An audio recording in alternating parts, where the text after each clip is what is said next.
लो भैया लो, मुंह दिया तुम्हारे 400 वाले बैटिंग लाइनअप पे। बहुत से एक्सपर्ट के 14 ये कह रहे थे कि इंडिया के रियल टेस्ट तो अब होगा। अबे क्वेश्चन पेपर ही फाड़ के फेंक दिया इंडिया ने। साउथ अफ्रीका के लौंडे आए थे इंडिया को रियलिटी चेक देने के लिए, लो इनका खुद ही का चेक बाउंस हो गया। लेकिन भैया इंडिया के आगे कोई प्रिपेयर करे तो कैसे करे? यहाँ पे 11 के 11 चैप्टर इंपॉर्टेंट है। जो सा चैप्टर छोड़ दो 5 विकेट का क्वेश्चन उसी चैप्टर का आ जाता है। विराट भैया का बर्थडे था और अपने बर्थडे पे उन्होंने खुद फैंस को ही गिफ्ट दे दिया। He scored his 49th ODI century, 49th। 40 के बाद तो भाई साहब शिवपाल देवपाल ने मथुरा वृंदावन में रोटी खाना छोड़ दी थी।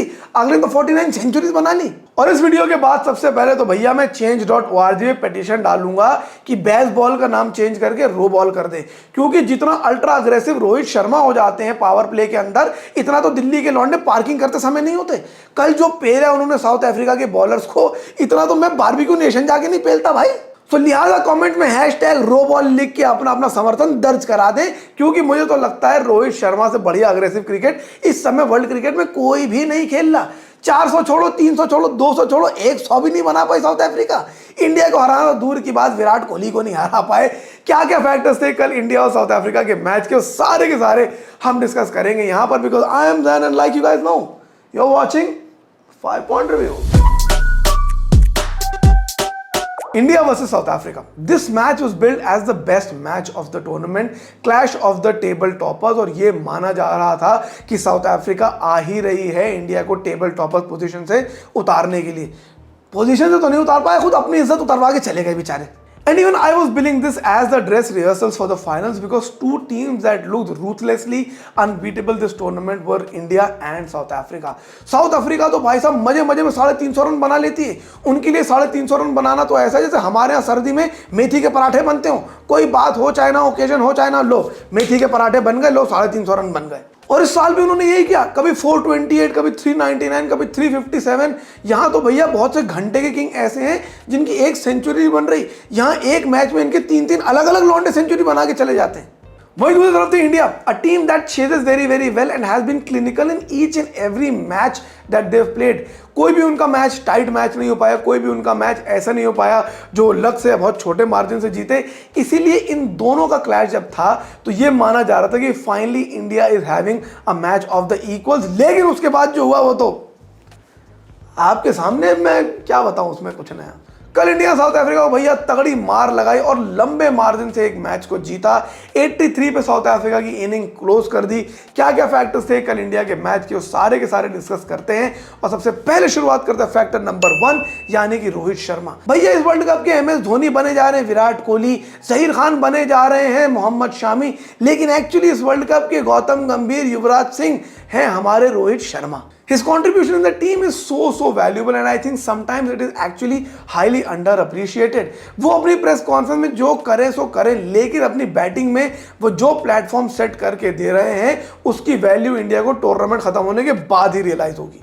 कल के मैच में भी इतना पेला उन्होंने साउथ अफ्रीकन बॉलर्स को, मुझे अपनी पिटाई याद आ गई जब मेरा मैथ्स का रिजल्ट आया था 10th का, ऐसे ही पिटाई लगी थी मेरे भी। और मैच शुरू होने से पहले आर्टिकल लिखे जा रहे थे भैया, सोशल मीडिया में बात चल रही थी कि मार्को यानसन की लेफ्ट आर्म इन स्विंगिंग डिलीवरी रोहित शर्मा को थोड़ा परेशान कर सकती है। Meanwhile Rohit Sharma was like, हाँ ये कर लियो पहले, नहीं ये कर लियो पहले, कर लियो। And not just this match, Sri Lanka और ऑस्ट्रेलिया के मैचेस को अगर छोड़ दें तो हर मैच में रोहित शर्मा ने सेल्फलेसली परफॉर्म किया है। Against England he was under little bit of pressure, तो वहां पर उन्होंने एक स्लोअर नॉक खेली, अपने कैरेक्टरिस्टिक के अगेंस्ट एक नॉक खेली and built a very very good innings of 87 runs. और बाकी के मैचेस में बॉल 1 से अटैक करना शुरू कर देते। तभी तो मैं कह रहा हूं कि बेसबॉल का नाम बदल के रो बॉल कर दो। Row ball is the actual real deal these days and sometimes I feel that इस वर्ल्ड कप में ही is almost like a sadhu. उनको सेंचुरीज, हाफ सेंचुरीज, लैंडमार्क्स दिखाई नहीं दे रहे हैं, बस एक मछली की आंख दिखाई दे रही है, वो है टीम इंडिया और उनका वर्ल्ड कप का कैंपेन। वो जो हर मैच में इंडिया के लिए प्लेटफॉर्म सेट करके जाते हैं, उसका स्टैटिस्टिकली शायद इतना महत्व ना भी बने, लेकिन आज से 30-35 साल बाद जब बायोपिक्स के लिए स्क्रिप्टेड ढूंढी जाएंगी भाई साहब, तो सबसे तगड़ी स्क्रिप्ट और सबसे बढ़िया रोल इन्हीं का होगा, रोहित शर्मा का। ये मैं लिख के देने को तैयार हूं। इंडिया का बैटिंग लाइनअप जो इतना तगड़ा लग रहा है, इतना स्मूथ लग रहा है, that is largely because of the platform that Rohit Sharma sets for the middle order.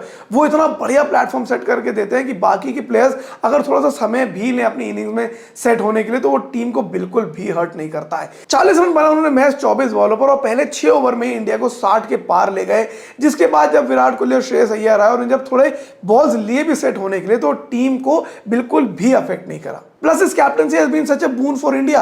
Batting first on a two-pace wicket was a very good decision. Decision to stick with Shreyas and Siraj was also a very good decision. और कल जो उन्होंने पहला change Jadeja को दिया शामी की जगह, वो भी क्या ही बढ़िया डिसीजन था। अब मुझे लग रहा है बस रोहित शर्मा ऐसे ही कैप्टनसी करते रहे, ऐसे ही बैटिंग करते रहे, मैं तो बोलूंगा ही नहीं कुछ ना। Fact number 2, Virat Kohli. यहां मेरा वही हाल हो जाता है जो रोहित शर्मा को हो जाता है प्रेस कॉन्फ्रेंसेस में। अभी क्या बोलूं मैं अभी। What a man, what a player, what a legend। मेरी एक पर्सनल थ्योरी ये है कि मुझे लगता है बहुत से लोगों को दुनिया में एक स्पेसिफिक काम करने के लिए ही भेजा जाता है। It is almost as if कि ऊपर वाला उनको बोलता है कि भाई तू बस जाके ये काम कर, बाकी की दुनियादारी मैं देख लूंगा। जैसे मुझे लगता है ए.आर. रहमान को दुनिया में भेजा ही गया है संगीत बनाने के लिए, वैसे ही मुझे लगता है विराट कोहली को इस दुनिया में भेजा ही गया है बैटिंग करने के लिए। It is almost as if he is blessed. उनको अल्लाह ने बोला है कि भाई जा तू बैटिंग कर, दुनियादारी मैं संभाल लूंगा, उसकी टेंशन मत ले। India ODI cap number 175, Virat Kohli equal his hero Sachin Tendulkar ODI record in 175 lesser innings than Sachin did. और कभी कभी मैं सोचता हूँ कि यार क्या चलता होगा उस आदमी के दिमाग के अंदर, जिसने बचपन में एक लेजेंड को देख के बल्ला पकड़ा, उसको देख के क्रिकेट खेलना शुरू करा, फिर इवेंचुअली उसके साथ क्रिकेट खेला, उसके साथ वर्ल्ड कप जीता और अब उसके अनबिलीवेबल रिकॉर्ड को इक्वल कर लिया और शायद अगले 5-6 दिन में तोड़ भी देगा उसे। और मैं ये भी अक्सर सोचता हूँ कि कितनी लकी है वो कौम जहां एक के बाद एक लेजेंड्स पैदा होते चले जाते हैं। वो गाना ना कि मेरे देश की धरती सोना उगले उगले हीरे मोती, हीरे मोती सोना तो ये देश की धरती उगलती ही है, लेकिन ऐसे ऐसे सपूतों को भी उगलती है जो अपने देश को और क्रिकेट को इतना ज्यादा सर्व करते हैं। I cannot tell you how proud I am to be of the same nation that Virat Kohli bats for. What an absolute legend. But अब पोएट्री असाइड, कल मुझे लगा कि उनकी इनिंग्स मुझे थोड़ा बहुत अनॉय कर रही थी, बिकॉज मुझे लगा अननेसेसरी सेकंड हाफ में थोड़ा स्लो खेलने लगे। वो ऐसा लग रहा था कि थोड़ी सेल्फिश थी, नौ खेल रहे हैं। लेकिन जब बाद में मैंने रेट्रोस्पेक्ट में उनकी इनिंग को देखा, मुझे लगता है कि भाई साहब जिस तरह से पिच बिहेव कर रही थी, जितनी बॉल घूम रही थी, उसमें उनकी वो 100 रन की इनिंग एक्चुअली बहुत ही तगड़ी इनिंग थी। Virat Kohli realises that he has become the anchor around which the entire team middle and top order is build. वो भैया योग है अंडे का और बाकी के सब एग वाइट है। जितना बढ़िया वो उस रोल को निभा रहे हैं और क्या टूर्नामेंट जा रहा है उनका। 25-30 रन पीछे रह गए टॉप स्कोरर क्विंटन डिकॉक से, और मुझे लगता है नीदरलैंड वाले मैच में उसको भी ओवरकम कर लेंगे। बस वही कहना चाहूंगा दोबारा कि भैया मैं तो कुछ बोल ही नहीं रहा guys. Fact number 3, Shreyas Iyer. Shreyas Iyer को तो ऐसा लग रहा था कल साउथ अफ्रीका की बॉलर्स की शक्ल पे जर्नलिस्ट की फोटो दिखाई दे रही है। ऐसा पेल रहे थे गुस्से में कि मुझे डर लग रहा था कि भाई साहब अच्छा हो मैं स्पोर्ट्स जर्नलिस्ट नहीं हूं। लेकिन इतनी स्लो स्टार्ट करी उन्होंने अपनी इनिंग की। मैंने कहा भैया मैं श्रेयस अय्यर की इनिंग देख रहा हूँ कि चेतेश्वर पुजारा की इनिंग देख रहा हूँ, ये इतनी स्लो क्यों चल रही है। लेकिन भैया बॉल इतनी घूम रही थी, इतनी तो वॉन्डरलस वाले इन्फ्लुएंसर्स नहीं घूमते। इतनी टफ पिच पे उन्होंने एक अच्छी इनिंग खेली और 70 रन तक कब पहुंच गए पता भी नहीं चला। हालांकि लाइक आई सेड कि उनकी शुरुआत की इनिंग काफी ज्यादा स्लो थी, लेकिन if you are Shreyas Iyer you know that you can make up for those lost balls in the latter half of your inning. और एग्जैक्टली वही करा उन्होंने। जब एंड में मारना शुरू करा तो कब उनका स्ट्राइक रेट कवर कर गया पता भी नहीं चला। हालांकि अगर श्रेयस अय्यर थोड़ी देर और टिक जाते तो मुझे लगता है कि 400 के आसपास इंडिया का स्कोर आ सकता था। And my only thing to Shreyas Iyer would be कि भैया जब 70-80 के पास आ जाएं तो थोड़ा सा इत्मीनान से ऐसा खेलें कि इंडिया का स्कोर एंड तक ले जा पाए। अगर श्रेयस अय्यर मुझे लगता है 50 ओवर तक बैटिंग कर लेते पिछले दोनों मैच में तो शायद 400 रन बन सकते थे इंडिया के लिए। But again at the end of the day मैंने बोल ही नहीं था कुछ। Point number 4, India bowling.